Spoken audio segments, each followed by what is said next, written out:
আপোনালোকে আজি সকলে এটা দুৰ্ভাগ্যজনক এটা ভিডিঅ' দেখা পাইছে ছ'চিয়েল মিডিয়াত বিভিন্ন নিউজ চেনেলত বা পৰ্টেল যোগে। তাতে এটা সামান্য কথা যে এটা সৰু কলৰ গছ তেওঁক লাগিছিল ডাঙৰ কলৰ গছ, তাতে এটা সৰু কলৰ গছ দিছে। এই কথাৰ ওপৰত ভিত্তি কৰি এজন মানুহক শাৰীৰিকভাৱে অপদস্থ কৰা মানে ৰাজহুৱাভাৱে এইটো একদম গৰিহণাৰ যোগ্য বিষয় আৰু এইটো কোনোপধ্যে মানি ল'ব পৰা বিষয় নহয়। প্ৰথম কথা এইটো।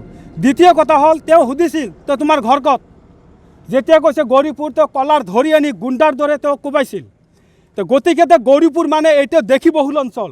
যেতিয়া গম পাইছে তেওঁ এজন দেখি মানুহ, তেওঁ তেতিয়াই এই ধৰণৰ অত্যাচাৰ কৰিছে, তেওঁৰ ওপৰত শাৰীৰিক আক্ৰমণ কৰিছে।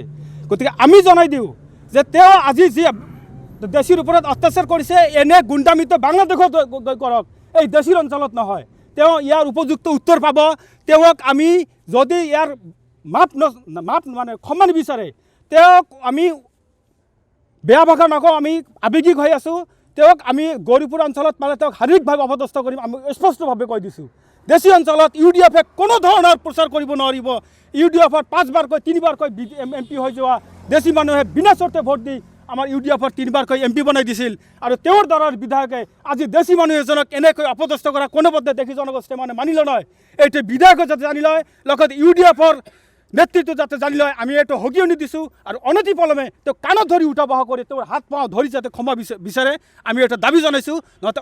নহ'লে অনাগত দিনত নিৰ্বাচন আহি আছে বা যিকোনো দিনত UDFৰ লগত দেশী জনগোষ্ঠীৰ প্ৰত্যক্ষ সংঘৰ্ষ আৰম্ভ হ'ব। আমি চিধা কথা কৈ দিছোঁ, কোনো ধৰণৰ সাম্প্ৰদায়িক সংঘৰ্ষ হ'লে UDF দল আৰু তথা শামছুল হক হুদা ইয়াৰ বাবে দায়ী হ'ব।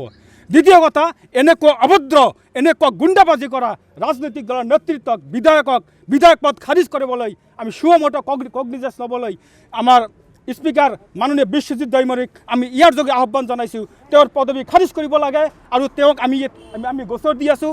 এতিয়া আমি গোচৰ দিম গৌৰীপুৰ থানাত, আমি সংগঠনৰ তৰফৰ পৰা দিম। সংগঠন মানে দেশী জনগোষ্ঠীয় মঞ্চ তথা দেশী জনগোষ্ঠীয় যুৱ ছাত্ৰ মঞ্চৰ আমাৰ গৌৰীপুৰ আঞ্চলিক সমিতি আমি এটা গোচৰ দি আছোঁ। লগতে ভুক্তভোগী নিজেও গোচৰ দি আছে। ইয়াৰ ওপৰত আইনে বিহিত ব্যৱস্থা লৈ আমি ধুবুৰী জিলাৰ SP মহোদয়ক আবেদন জনাইছোঁ তথা অসম চৰকাৰক আবেদন জনাইছোঁ, তেওঁক 24 ঘণ্টাৰ ভিতৰত গ্ৰেপ্তাৰ কৰিব লাগে। অন্যথা ভয়াৱহ দিন আহি আছে। যদি কোনো ধৰণৰ অপ্ৰীতিকৰ অৱস্থা, ল এণ্ড অৰ্ডাৰ চিটুৱেশ্যন হয়, কোনো সাম্প্ৰদায়িক সংঘৰ্ষ হয়, ইয়াৰ বাবে UDF দল সম্পূৰ্ণৰূপে বা আমাৰ এই বিধায়ক শামছুল হক, এই গুণ্ডা বিধায়ক অভদ্ৰ নিৰ্লজ্জ বিধায়কজন সম্পূৰ্ণৰূপে দায়ী হ'ব। লগতে সদৌ আমি এই সম্পূৰ্ণ ঘটনাক দেশী জনগোষ্ঠীয় মঞ্চ ধুবুৰী জিলা সমিতি তথা দেশী যুৱ ছাত্ৰ মঞ্চ ধুবুৰী জিলা সমিতি আৰু গৌৰীপুৰ আঞ্চলিক সমিতি আমি সমস্যাৰে ইয়াত তীব্ৰ নিন্দা জনাইছোঁ আৰু ক্ষমা বিচাৰিবলৈ বা ইয়াৰ বিৰুদ্ধে ব্যৱস্থা ল'বলৈ আমি দাবী জনাইছোঁ। সঁচাকৈ আমি ৰাইজৰ দলৰ তৰফৰ পৰা আজি যিটো অনাকাংক্ষিত যিটো ঘটনা সংঘটিত হৈছে তাৰ কাৰণে আমি ধিক্কাৰ জনাইছোঁ, তীব্ৰ গৰিহণা দিছোঁ। আমি অনতি পলমে যিহেতুকে অলৰেডি ভিক্টিমে আপোনালোকৰ সন্মুখত কথাখিনি প্ৰকাশ কৰিছে তেখেতে, আমি জানো। আৰু মোৰ ঘৰৰ ওচৰত মোৰ সৰু ভাইটি হয় শ্বহীদুৰ ৰহমান, এনেকুৱা এজন ভদ্ৰ ল'ৰা। তেখেতে আমি কেতিয়াও শুনা নাই তেনেকৈ তাৰ মানে দুৰ্ব্যৱহাৰৰ কথা আমি শুনা নাই। আৰু তেখেতে এজন মানে শিক্ষিত বেকাৰ যুৱক ল'ৰা। তেখেতে কোনোবা কণ্ট্ৰাক্টৰৰ আণ্ডাৰত কিবা দেখাশোনা কৰাৰ কাম কৰি থাকে। গতিকে তেখেতে দুখী আৰু শিক্ষিত ল'ৰা, চাকৰি বাকৰি নাই, তেখেতে তেনেকৈ কাম কৰে। গতিকে তেখেতৰ কৰ্মৰ কাৰণে তেখেতে ভিলেচিপাৰালৈ গৈছিল। কিবা এটা কাৰণত সামান্য ত্ৰুটিৰ কাৰণে বিধায়কজনে ৰাজহুৱাকৈ যিধৰণে তাক অপমান কৰিছে, শাৰীৰিকভাৱে অপদস্থ কৰিছে, মাৰধৰ কৰিছে, তাক আমি ধিক্কাৰ জনাইছোঁ, গৰিহণা দিছোঁ।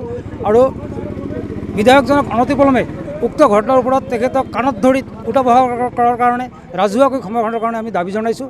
লগতে তেখেতক যিহেতুকে অলৰেডি সিহঁতে FIR দিবলৈ কৈছে, গতিকে অতি সোনকালে যাতে জিলা প্ৰশাসন তেখেতক মানে ব্যৱস্থা লয় বা পুলিচ প্ৰশাসনে ব্যৱস্থা লয়, তেখেতক জেল হাজতলৈ প্ৰেৰণৰ কাৰণে আমি দাবী জনাইছোঁ। আজিৰ ঘটনাটো সঁচাই খুব দুঃখজনক, নিৰ্লজ্জ, ধিক্কাৰজনক ঘটনা। মই এইখিনিতে আপোনালোকক ক'বলৈ ওলাইছোঁ যে আমি বৰ্তমান এইখন দেশত ৰাজতন্ত্ৰত বসবাস কৰি আছোঁ নে গণতন্ত্ৰত বসবাস কৰি আছোঁ সন্দেহ হৈছে। কাৰণ মানে ৰাজতন্ত্ৰত যেতিয়া ৰাজতন্ত্ৰ আছিল ৰজাই তেনেকুৱা বিচাৰ কৰিছিল প্ৰজাৰ ওপৰত। আজি ঠিক তেনেকুৱা অৱস্থা আহি গৈছে। এজন চাওক, এজন জনপ্ৰতিনিধি কি নিৰ্লজ্জ। তেখেতৰ নাম শামছুল হুদা, তেখেত বিলিচিপাৰা পূব সমষ্টিৰ বিধায়ক হয়, এজন সন্মানীয় বিধায়ক। তেখেত AUDF দলৰ বিধায়ক হয়। আজি অসমৰ খুব গুৰুত্বপূৰ্ণ নিৰ্বাচন অহা 26 চনত আহি আছে। এই মুহূৰ্তত এজন জনপ্ৰতিনিধিয়ে এটা কামৰ শুভ উদ্বোধনীত আমি যিটো শুনিলোঁ, শুভ উদ্বোধনীত গৈছে, তাৰ গেটত সৰু কলৰ গছ। ইমান নিৰ্লজ্জ মানুহ থাকিব পাৰেনে? এটা সৰু কলৰ গছ তেওঁৰ যদি পচন্দ হোৱা নাই, তেওঁ ক'ব পাৰিলে হয় যে আজি নহয় অলপ পিছত মই কৰি দিম। সেইটো লৈ এজন মহৰীক মাতি নি, কোন মহৰী হয়, তেওঁ গুণ্ডাৰূপী এজন MLA, কোন মহৰী হয় মাতি নি তেওঁক সুধিছে তেওঁৰ ঘৰ ক'ত, যে গৌৰীপুৰ শুনাৰ কাৰণে সন্দেহ হৈছে যে গৌৰীপুৰ শুনাৰ কাৰণে তেওঁ কলৰ বুকৰ চাৰ্ট ধৰি এটা থাপ্পৰ মাৰি দিলে।